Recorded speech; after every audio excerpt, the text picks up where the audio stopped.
o versículo 24 a seguir. Mateus capítulo 7 e o versículo 24 a seguir. Queridos irmãos, eu quero nesta manhã recomendar para você que é papai, é mamãe e quer incentivar o seu filho a começar a ler. Você sabe que ler é um grande desafio, começando por nós, os pais, né? Ler é um grande desafio. E eu quero recomendar esse livro aqui, ó, Protocolos Protetivos. Eu escrevi durante a pandemia, porque se falava de protocolo para tudo que é lado. E aí eu li em Provérbios 4, 23, que dizem, tudo que se deve guardar, guarda o teu. E aí continua, os versículos posteriores diz, guarda os olhos, a boca e os pés. E aqui eu escrevo biblicamente quais são os protocolos que Deus estabeleceu para o coronavírus do pecado não pegar nós. Porque só vale a pena ser crente se no final é para ir para o céu, né? Glória a Deus. E esse aqui, ó, o legado de Timóteo para esta geração. O que Timóteo nos ensina hoje, o que ele pregaria para nós hoje aqui, tá bom? Mateus capítulo 7, versículo 24 a seguir. Todo aquele, pois, que escuta estas minhas palavras e as pratica, assemelhá-lo-ei ao homem prudente que edificou a sua casa sobre a rocha. E desceu a chuva, e correram rios, e sopraram ventos, e combateram aquela casa, e não caiu, porque estava edificada sobre a rocha. E aquele que ouve estas minhas palavras e as não cumpre, compará-lo-ei ao homem insensato, que edificou a sua casa sobre a areia. E desceu a chuva, e correram os rios, e sopraram os ventos, e combateram aquela casa, e caiu, e foi grande a sua queda. Quem quer ouvir a voz de Deus, diga amém.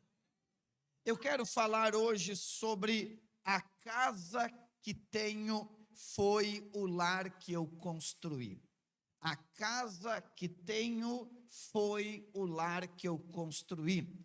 Antes de entrar exatamente nas 4 expressões que eu quero trazer aos irmãos, o texto que nós lemos, ele nos deixa algumas lições claras, bem claras.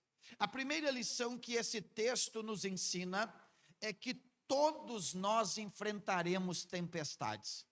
Tempestade não é privilégio só de uma família.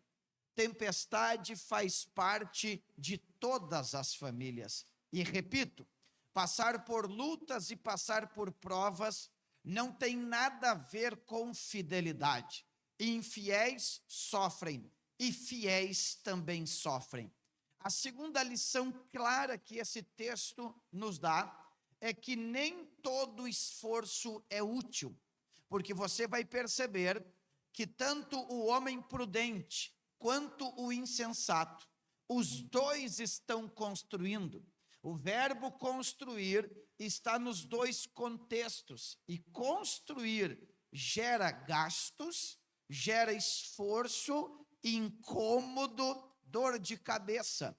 Mas, não obstante os dois estarem construindo, somente um teve êxito. Ou seja, nem todo esforço vai ser útil. Pessoas preciosas dizem, mas eu me esforcei. Não basta fazer, tem que fazer da maneira correta. Quando Paulo escreve aos Coríntios, ele diz que todo mundo pode construir, mas cada um deve cuidar sobre que fundamento está construindo. Esse texto me ensina também, em terceiro lugar, que tempo gasto praticando a palavra não é tempo perdido. Tempo gasto praticando a palavra não é tempo perdido. Eu tenho a impressão que nós temos dificuldades de maneira imediata praticar a palavra. Quer ver? O nosso culto da palavra é o culto da quinta-feira no campo de Antônio Prado. E nós começamos a pregar sobre virtudes da vida cristã. quinta-feira passada, eu preguei sobre a virtude da generosidade. Logo, eu expliquei biblicamente o que é ser generoso, que não depende do contexto social e nem do contexto espiritual. Porque Paulo escreve aos Coríntios, que era a igreja mais espiritual e a mais mesquinha do Novo Testamento, porque ele diz no capítulo 11 da sua segunda carta, que ele, para pastorear a igreja de Corinto, ele teve que receber da igreja da Macedônia. E no capítulo 8 ele diz que a igreja da Macedônia, passando por uma grande prova e de sua profunda pobreza, abundou em generosidade. Aleluia! Ou seja, eu ensinei na quinta. O que eu fiz como pastor? No meio da semana, eu plantei uma semente. No meio da semana, eu descobri um irmão que está fazendo uma casa. Digo, pelo menos uma lata de tinta eu posso dar para esse irmão? É uma prática, porque se eu ouço e eu não pratico logo em seguida, entra num ouvido e nem sai no outro, sai pelo nariz de tão rápido que sai a palavra. Esta quinta-feira, eu preguei sobre a importância da entrega, porque a maioria dos crentes servem a Deus com a mente, mas não com o coração. A maioria de nós tem reserva. Logo termina o culto, eu já tenho que analisar a minha vida, em que área Deus é desafiado, porque Deus não deveria ser desafiado. A vida cristã deveria ser assim: eu entrei na presença de Deus, eu já me rendo diante dele. Então recebe esta palavra nesta manhã. Tempo gasto não é tempo perdido quando é para praticar a palavra. Quem dá glória a Deus por isso? É o que o texto está ensinando. Porque o texto diz que alguém praticou, e porque praticou, vieram os fenômenos da natureza, mas a casa não caiu. E a última lição que esse texto me ensina é uma pergunta: como é que a história vai definir como é que a história vai definir a tua personalidade? Porque o texto está contando sobre dois homens, o prudente e o insensato. Quando terminar a tua história de vida, como é que você vai ser lembrado? Como um homem prudente, que fez negócios certos, que priorizou o que de fato é prioridade? Ou você será contado como uma insensata, louca da cabeça, desequilibrada, ou como um homem que não sabe fazer negócios e coloca a família em risco? Eu quero dizer, nós seremos sensatos, prudentes, guardados pela presença de Deus.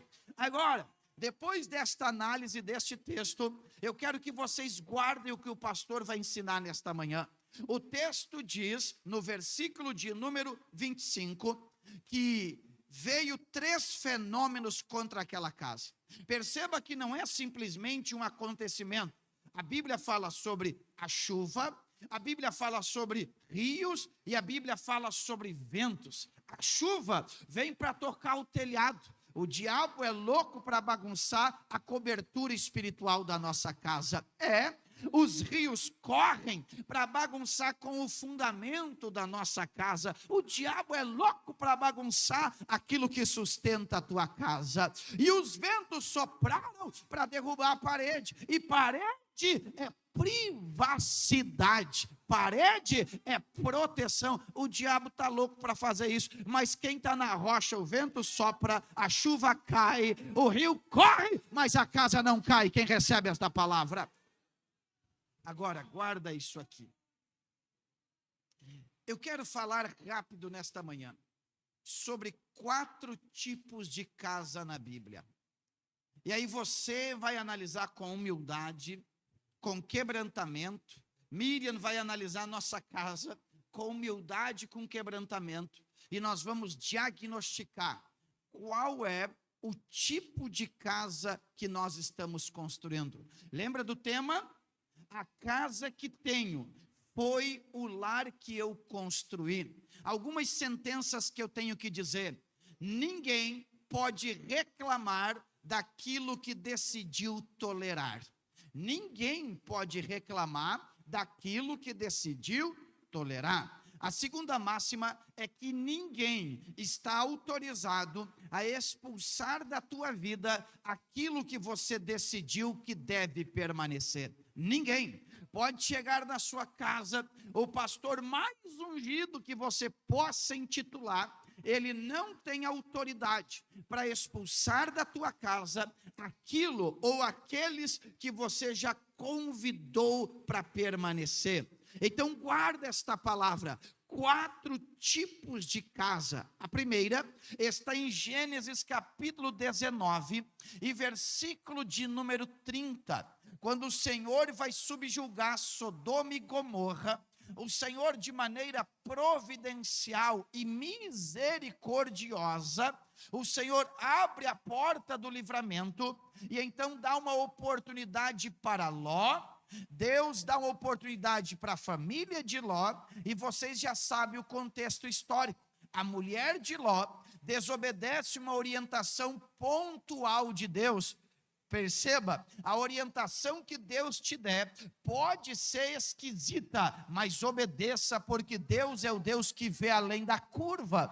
E Deus disse: levanta-te, vai para aquele monte e não olhe para trás. A mulher olhou, você já sabe, a mulher se tornou tempero, virou estátua de sal. E então a Bíblia diz que Ló vai com as suas 2 filhas, e o texto de Gênesis 19:30 diz que eles habitaram em uma caverna. O primeiro estilo de casa que eu queria falar é a casa caverna. Vocês já sabem o pecado terrível, que é o pecado do incesto, que aconteceu dentro daquela caverna. Pasmem vocês, tem pessoas que a casa é bonita, lá na estrutura tem mais de 100, 150 metros quadrados, tem peça para tudo, tem quarto de hóspede, tem sala para tudo, mas na verdade a estética é bonita, na urbanização chama atenção, mas diante da ótica espiritual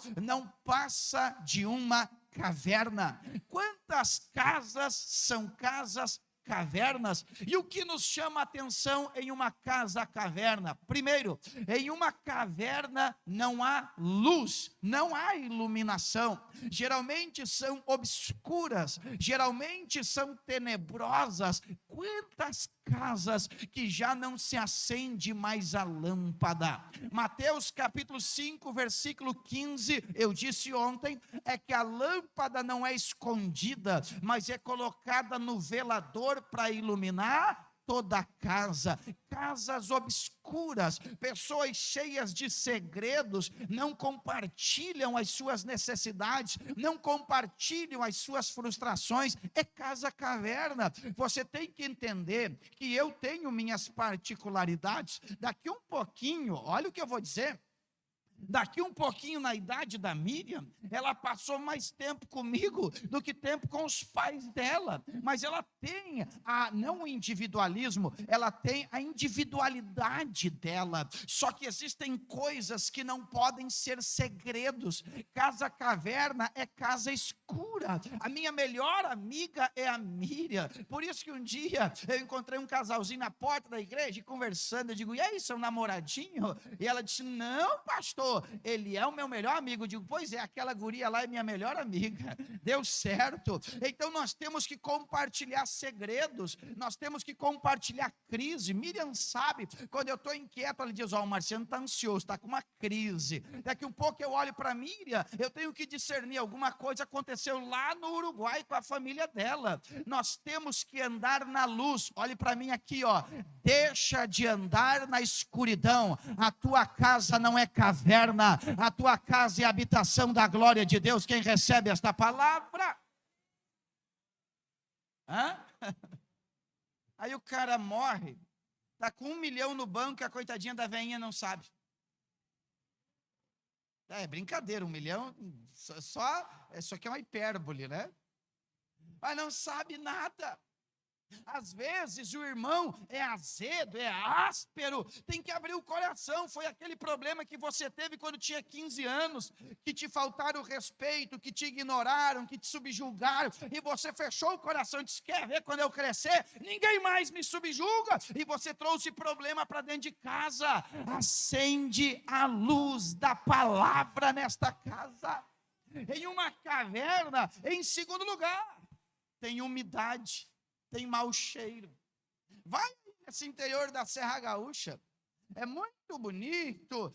Vamos passar pelos túneis, né? Mas entra lá dentro para ver se não dá um pânico. Está tudo escuro, está úmido, está um cheiro estranho. Tem casas desse jeito, há uma umidade.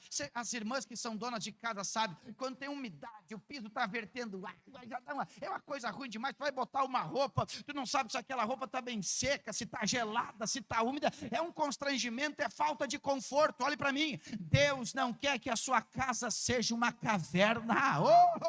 Recebe esta palavra. Primeiro, Ele vai acender a luz e a umidade vai embora, e o fogo do Espírito Santo será aceso.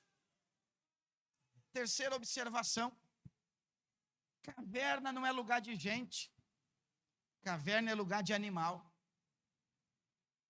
Tem casa que parece caverna, e tem uns bichos lá dentro. Tu não precisa olhar para ninguém agora. Tem dia que tu olha para ele, se é gente ou é um bicho? Eu lembro de um dia que nós estávamos fazendo uma viagem missionária pelo sertão, e aí o pastor estava comigo, o pastor Romilton, e nós passamos para tomar uma água de coco, e eu tomei uma, e pelo tamanho do tanque não vai muita coisa. Quando chegou na quarta água de coco que o pastor tomou, ele pediu a quinta. Quando ele pediu a quinta, a moça que estava atendendo sem querer disse: eita cavalo! Sem querer pensou alto, né? Porque tem casas, claro que é uma figura de linguagem, mas tem casas que tu não sabe se é gente ou se é bicho que tem ali dentro. Olha para mim aqui, ó. A casa não é ambiente de guerra, a casa é ambiente de prazer, de alegria, de regozijo. Eita! Casa não é caverna. Chegou um casalzinho lá no escritório da igreja um dia, já casaram meio velhinho, meio veteraninho, assim, sabe? Aí chegaram, não tinha dado nem 2 anos, já estavam brigando, o fogo nem tinha apagado, já estavam brigando. Digo, mas que é isso, gente? Arruma uma viagem, dá uma namoradinha, desestressa e volta dando glória a Deus e aleluia, que a vida fica melhor. Casa caverna. Quer ver como é que funciona a selva? A selva, Miriam, tem um princípio. A selva tem um princípio. Qual que é o princípio da selva? Anotei para não esquecer. A lei da selva é esta: manda quem é mais forte. Eu conheço homem que não deixa a mulher trabalhar porque ela vai ganhar mais que ele. Eu estou orando para tu arrumar esse emprego, ô glória. Eu vou viver só da fé, irmão. Da fé dela, glória a Deus.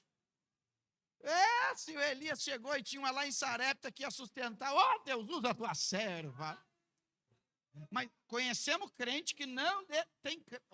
Eu conheço o caso da irmã ter graduação em direito, não pode trabalhar porque não vai ganhar mais do que eu. A tua casa não é selva, irmão, a tua casa é cooperativa. Recebe esta palavra.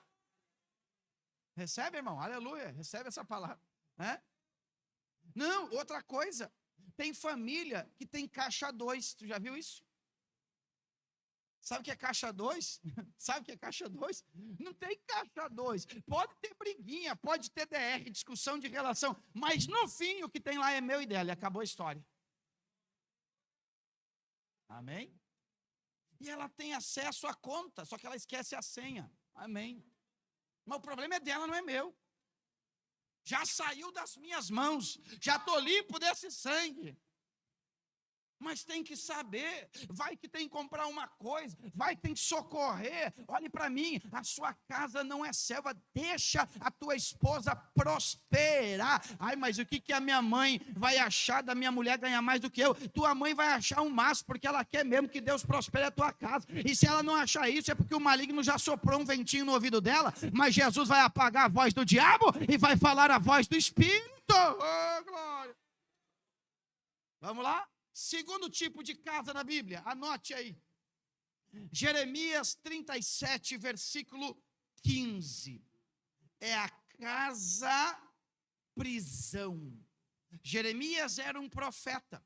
E a Bíblia diz no versículo 15 do capítulo 37, que a casa de Jonatã se tornou uma prisão para que Jeremias não fluísse de maneira profética.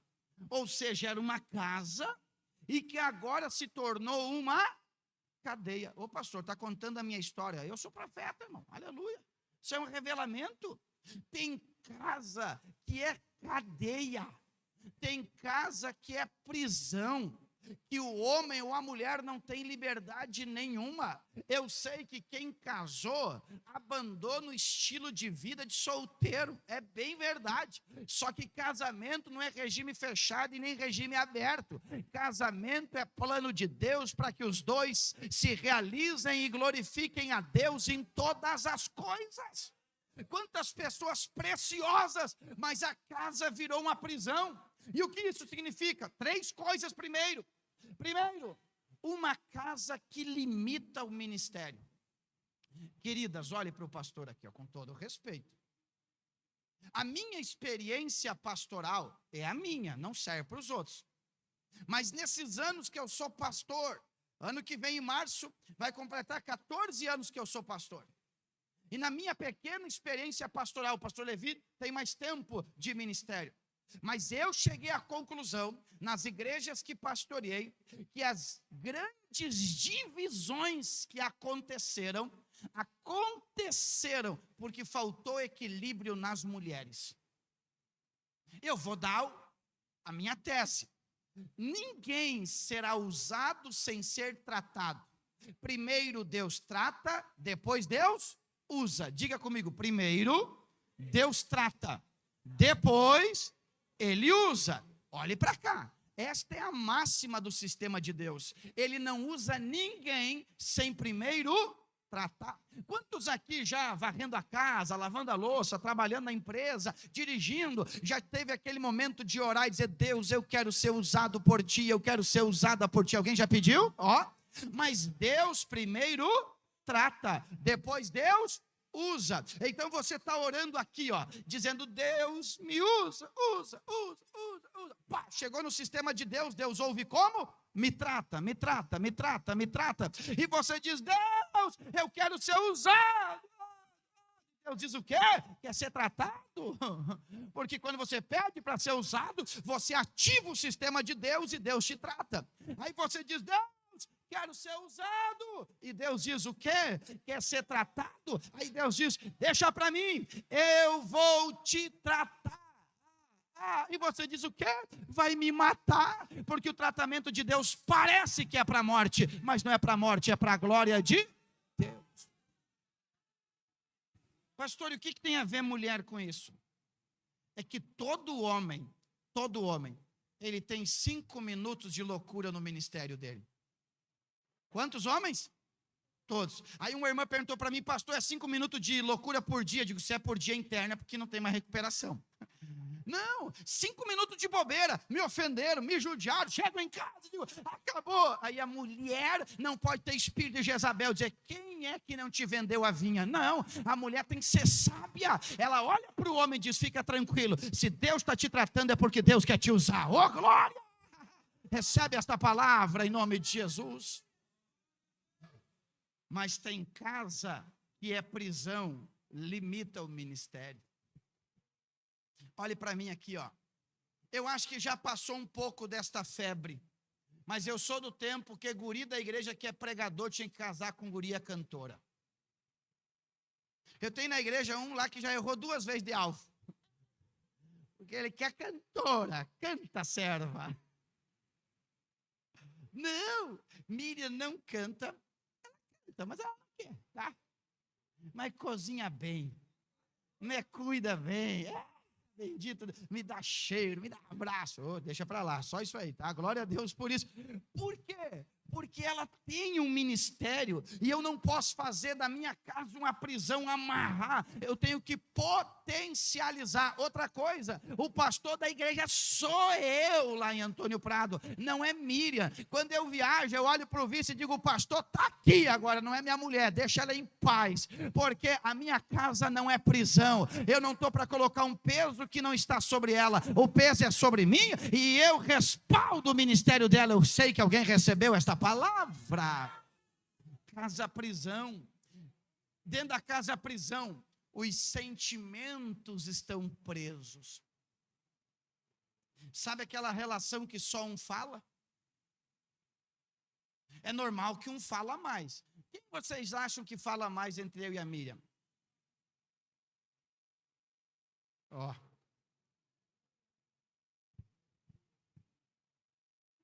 Eu sou o homem do argumento.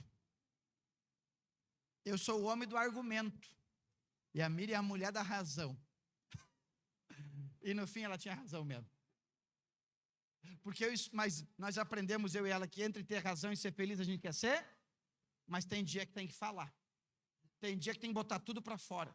Tem dia que tem que botar na mesa. Tem que conversar. Tem dia que não é para dormir mesmo, é para ficar até de madrugada falando mesmo. Mas só é para falar se tem desejo de arrumar. Se tem, e quando flui, deixa fluir. Fala tudo mesmo.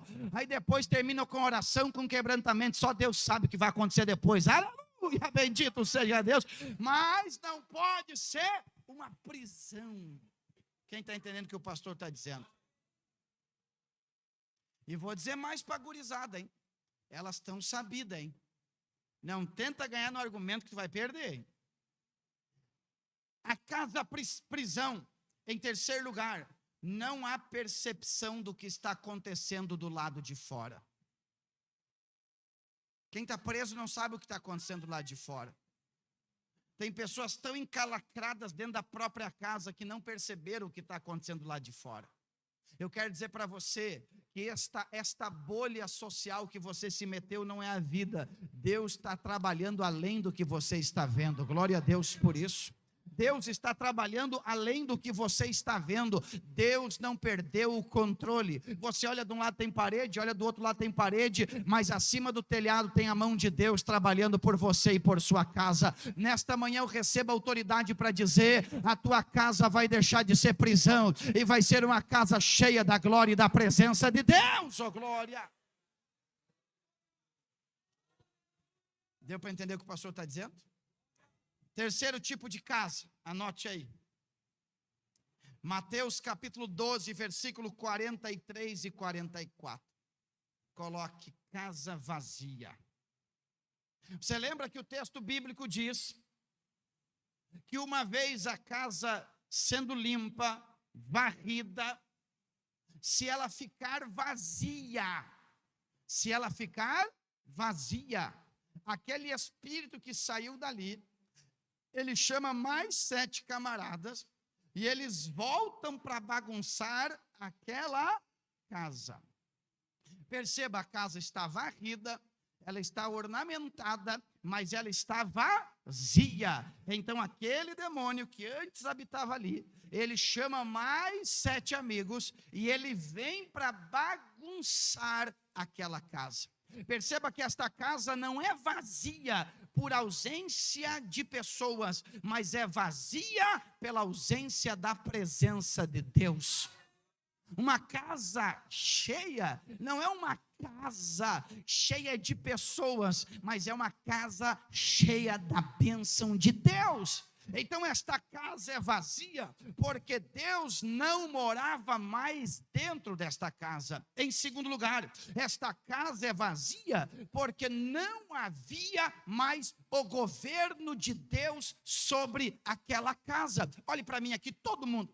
Mateus capítulo 6. Qual é o assunto, o tema central de Mateus capítulo 6? Mateus capítulo 6 fala sobre o reino de Deus. Mateus 6:10 diz: venha o teu reino, seja feita a tua vontade, assim na terra como é feita no céu. Versículo 13, porque teu é o reino, o poder e a glória. Versículo 33, mas buscai em primeiro lugar o reino de Deus, e as demais coisas vos serão acrescentadas. Olhe para mim, quais são as perguntas que eu devo fazer para o texto? A primeira, se eu tenho que buscar o reino de Deus, o que é o reino de Deus? O reino de Deus não é vir no culto, o reino de Deus não é eu pregar. O que é o reino de Deus? O reino de Deus é o governo de Deus. Então, quando o texto diz assim, mas buscar em primeiro lugar o reino de Deus, o texto está dizendo, busquem estar completamente governados pela autoridade de Deus.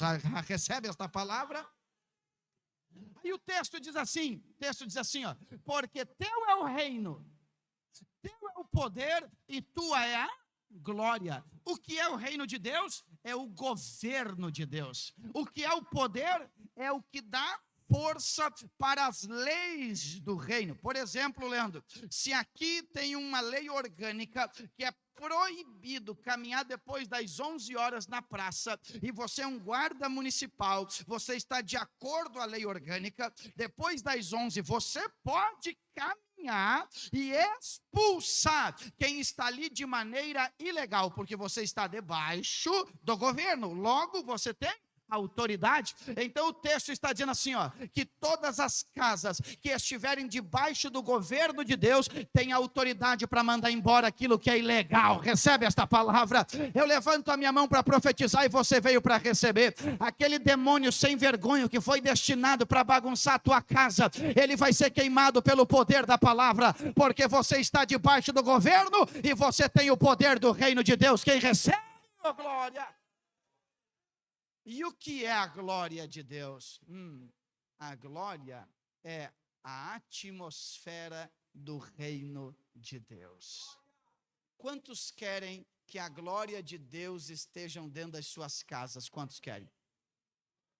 Mas para a glória aí, eu tenho que estar sujeito ao governo de Deus. Não deixe a tua casa vazia. Diga, minha casa vai estar cheia da presença de Deus. A quarta casa, me ajuda lá que agora eu vou orar com os irmãos. A quarta casa, coloque aí Atos dos Apóstolos, capítulo 2, versículo 1 ao 4. O que é que aconteceu em Atos capítulo 2?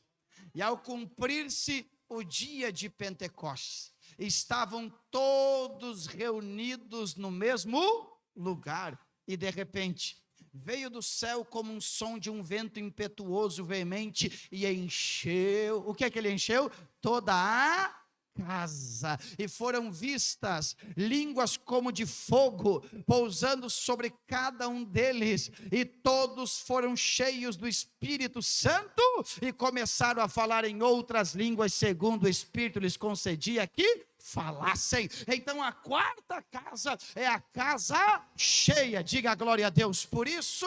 Só que na casa cheia tem 3 observações para eu fazer. Primeiro, a Bíblia diz que todos estavam assentados. Até a gente, pastor Levi, que é baixinho, quando a gente está sentado, a gente fica do tamanho dos grandes. Então, quando o texto diz que todos estavam assentados, o texto está dizendo assim, ei, na tua casa, no teu lar, não tem maior e nem menor, todo mundo é igual, quem recebe esta palavra. É bem verdade que eu como pai, como marido, eu compartilho responsabilidade, não autoridade. Deus me constituiu, não importa se eu sou pequenininho, eu sou o cabeça da casa, mas isto não me coloca sobre, isto me dá responsabilidade de direção. Tem horas que nós devemos deixar de estar em pé e se assentar para falar de igual com as pessoas. Vou mais, tem horas, dependendo da idade dos filhos, que a gente tem que se assentar com eles e até deixar o autoritarismo e conversar de igual a igual, não anulando quem você é. Eu quero dizer que uma casa cheia é uma casa que não há distinção de tamanho, todo mundo está igual, envolvido e comprometido na mesma missão. Quem recebe esta palavra em nome de Jesus? Segundo lugar, a Bíblia diz que eles viram, diga comigo, eles viram uma casa cheia de Deus. é uma casa que tem visões. Chega em casa, senta lá com o teu varão. Não importa se o irmão está casado há 50 anos, o irmão não vai morrer, Deus vai conservar você, você vai ver muita coisa boa ainda. Senta lá e diz assim: e aí, minha velha? Com carinho, né? Se ela não vai brigar contigo de dizer isso aí. Chama de amor, chama de nega, chama de alguma coisa. Carinhosamente. E diz qual é a nossa visão para os próximos anos. O que Deus tem para nós? O que nós podemos fazer? Tem que ter uma visão. Ah, pastor, mas os meus filhos já se criaram. Tem neto e neto ama vô. Vô é referência para neto. Não adianta, vô até tropeçando e caindo alegra o neto. Grava na mente do neto. Então Deus tem algo tremendo para você, mas Ele tem que te dar uma visão espiritual. Ele tem que dar uma visão para a sua casa. Olhe para mim, eu tenho dito para alguns casais, Leandro, que às vezes eles têm que comprar um sofá novo para se concentrar numa conta nova, para renovar as forças de um propósito, para ver que eles podem prosperar e conseguir algo novo. Eu quero levantar minha mão e profetizar: Deus tem algo novo para a sua casa. Eu vou dizer, quem quer pega. Deus tem um roupeiro novo, tem uma casa nova, tem um carro novo, tem até uma cama nova para você. Ei! Recebe essa profecia, varão. Sem tijolo embaixo, aleluia. Tem que ter uma visão. Qual é a tua visão? Qual é a tua visão? Uma casa cheia é uma casa que não tem distinção de tamanho, mas que tem uma visão estabelecida. Eles estavam vendo línguas repartidas como de fogo. Eu recebo esta palavra hoje. Há uma visão renovada, ajustada com o céu, chegando na minha casa e na casa de quem quer. Quem recebe esta palavra? E em último lugar, a Bíblia diz que eles falaram em outras. Uma casa cheia de Deus é uma casa que tem outra linguagem. Sabe como é que era conhecida a minha casa antes de eu me casar e de eu me converter? Era conhecido como a casa do banzé. Não sei se alguém já ouviu essa expressão. A casa do banzé. Você não precisa dizer onde é que tu mora, só dizendo a casa dos gritos que você chega lá. É bem verdade que a gente fala meio... Quando a Miriam veio para o Brasil, ela dizia assim: eles estão brigando. Eu digo: nós estamos conversando, porque nós conversamos assim mesmo. Você nunca teve essa experiência? Chegou a visita, todo mundo olha, o que aconteceu? Não estão brigando, nós estamos conversando. Mas tem a casa do banzé, a casa da guerra, a casa da briga, a casa da maledicência, mas uma casa que está cheia do Espírito de Deus. Tem outra língua, aleluia, recebe esta palavra. Eu vou dizer, Deus vai colocar uma nova linguagem na tua família. Quem recebe? Alguém vai olhar: pai, o que aconteceu? Você vai dizer: eu fui no congresso da família, e a mesma coisa que Deus fez com Isaías, fez comigo. O que Deus fez? Tirou uma brasa do altar e tocou a minha língua. Tirou uma brasa do altar e tocou a minha língua. Oh, glória. Aleluia ou não aleluia? Ontem nós estávamos em casa na hora do meio-dia. Eu disse: ô Suelen, vem cá. Está faltando pregadora hoje. Vamos ver o que sai aí, dá uma pregadinha para mim. Aí demos uma ensaiadinha, rima um pouco. Mas a gente vai projetando um desejo no coração de quem está perto da gente. É a linguagem que produz o ambiente. Quem recebe esta palavra? Eu fui orar num estabelecimento de uma pessoa lá em Antônio Prado, de um italiano. Quando eu cheguei para orar, ele já disse: ô diabo, sai daqui. Mas não era para mim. Aí ele disse: pode orar, pastor? Eu digo: oro não. Eu não vou orar para mandar embora quem você convidou para ficar aqui. Ou você desfaz amizade com esse camarada chamado diabo, ou eu não oro. Eu só mando embora quem você também quer que saia daqui. A tua casa é o resultado das tuas palavras. Profetiza na sua casa: minha casa está cheia de Deus, meus filhos são uma bênção. Quem recebe esta palavra? Eu vou dizer o que a Bíblia diz. A Bíblia diz em Números 14 assim: como tu falastes ao meu ouvido, eu, Senhor, farei contigo. Há poder nas tuas palavras, oh glória. Eu termino dizendo que o versículo 4 de Atos 2 diz que eles falaram línguas segundo o Espírito Santo. Quem mandava naquela casa? O Espírito Santo. Uma casa cheia é uma casa que o Espírito Santo manda. Vou dizer aos homens que estão aqui, não é feio, não é demérito para a nossa autoridade. Às vezes nós olharmos para a esposa e para os filhos, e em lágrimas dizer, o pai errou, o pai não estava certo não. E não é feio, daqui um pouco o homem dobrar o joelho e dizer, esposa, junto com olhe pelo pai, o pai quer ser uma bênção na vida de vocês. Eita! Aquele rapaz que está se criando vai dizer assim, este é o caminho da vitória, é quebrantamento. Aleluia ou não aleluia? Não é feio, às vezes a varoa, vocês são terríveis. Sabe qual é o pior castigo que uma mulher dá para um homem? É o castigo da indiferença. Indiferença é ruim demais.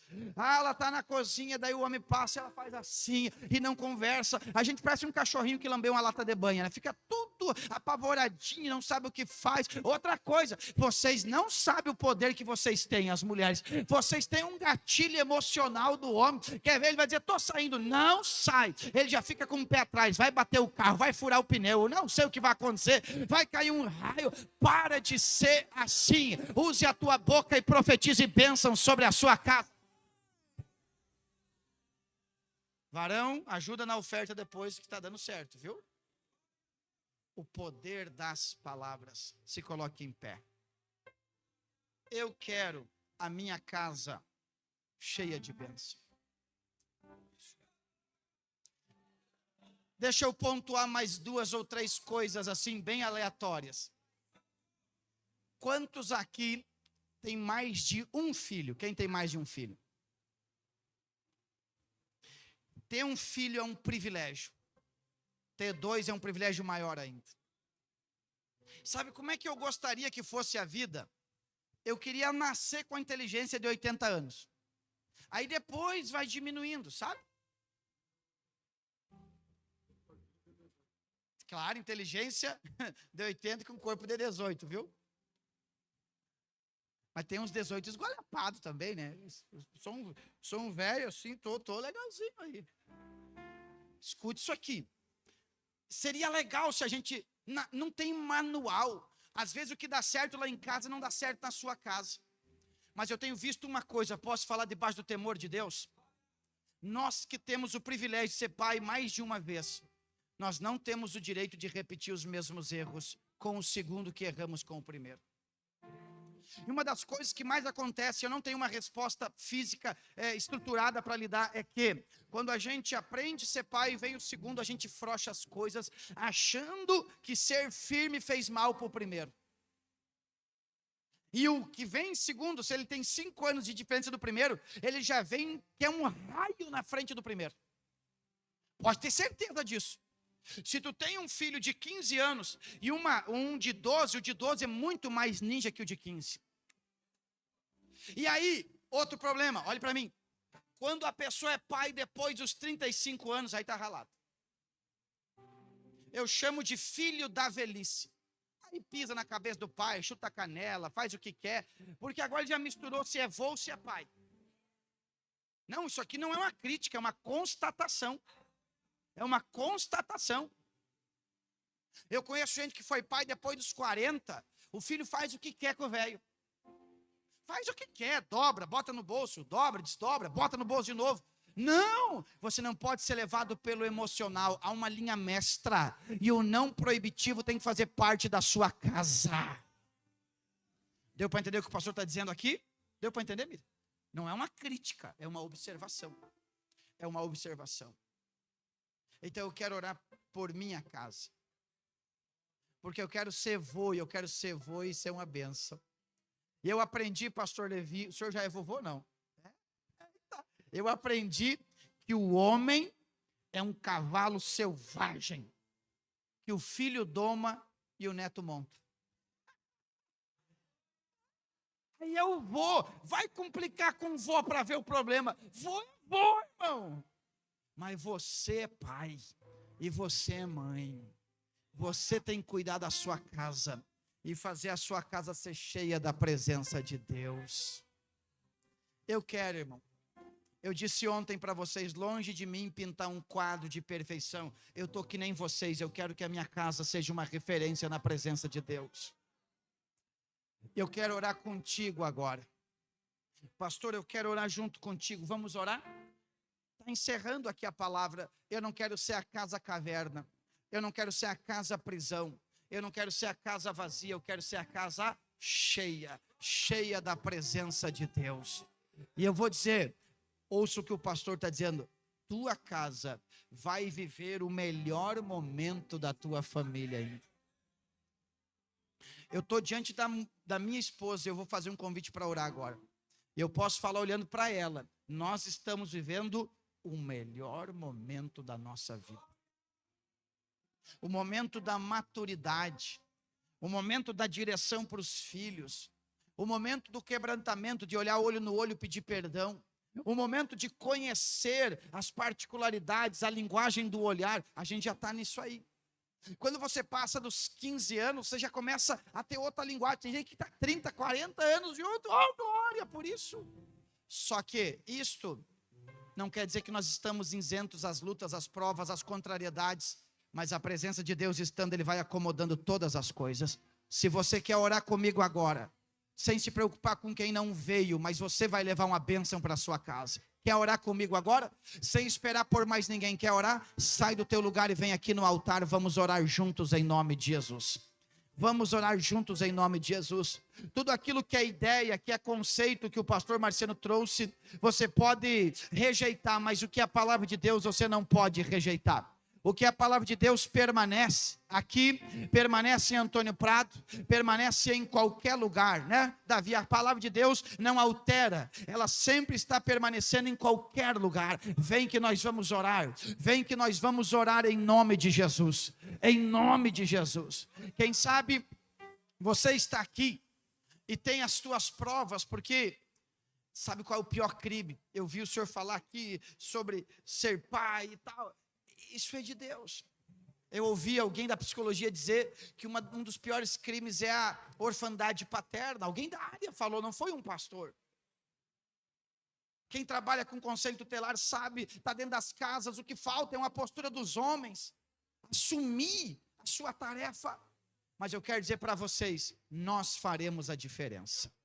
Nós faremos a diferença. Alguém disse hoje de manhã, que eu não vou conseguir repetir a frase como ele falou, mas ele falou que o evangelismo de impacto é a família modelo, representada, resgatada pela presença de Deus. É isso que nós queremos e nós vamos orar, Senhor, nós estamos na Tua presença, nós reconhecemos as nossas limitações, não há em nós pretensão alguma de crer que estamos isentos às viroses, às tempestades deste tempo, mas quando a nossa história concluir, nós não queremos ser lembrados como o homem insensato que edificou a casa sobre a areia. Nós queremos ser como o homem prudente que edificou a casa sobre a rocha. Espírito Santo, nos ajude. Espírito Santo, ajuste as peças, ajuste o nosso lar, entra em ação. Aqui tem homens e mulheres de Deus, aqui tem filhos preciosos que precisam de um agir, que precisam da Tua graça. Quantas vezes nos amargamos, ó Pai, devido às experiências ruins da vida, e acabamos azedando o ambiente daqueles que mais nos amam, mas perfuma a nossa casa com o bom perfume de Cristo, adoça o nosso lar com o favo de mel que é a Tua palavra. Ah, Senhor, acende a luz da Tua palavra em nossa casa. Nós não somos casa caverna, nós não somos casa prisão, nós não somos casa vazia, nós somos casa cheia da Tua presença. Que haja línguas repartidas de fogo, que haja visão espiritual, que haja bênção do céu sobre cada um de nós. Eu aproveito junto com Miriam e eu oro pelo Gonçalo, eu oro pela Suelen. Oh Deus, olha para nossa casa com aquele olhar de amor e misericórdia. Mas eu oro também pelos meus irmãos, eu oro, Senhor, por cada um que está clamando por um filho e por uma filha, que não obstante estarem longe, aqui estão representados em oração, em clamor. Como foi dito ontem, nós não vamos desistir de nossa casa, nós vamos viver intensamente clamando: resgata-nos, traz de volta e será para a sua glória. Senhor, se temos cometido algum erro, não nos permita perpetuar este erro. Queremos parar na oficina de Deus, fazer balanceamento, geometria, arrumar o que tem que arrumar e seguir a viagem. Nós não vamos parar, o diabo não vai acidentar a nossa casa. Eu declaro sobre a vida do meu irmão e sobre a vida da minha irmã a boa mão de Deus estendida, em nome de Jesus, oh glória.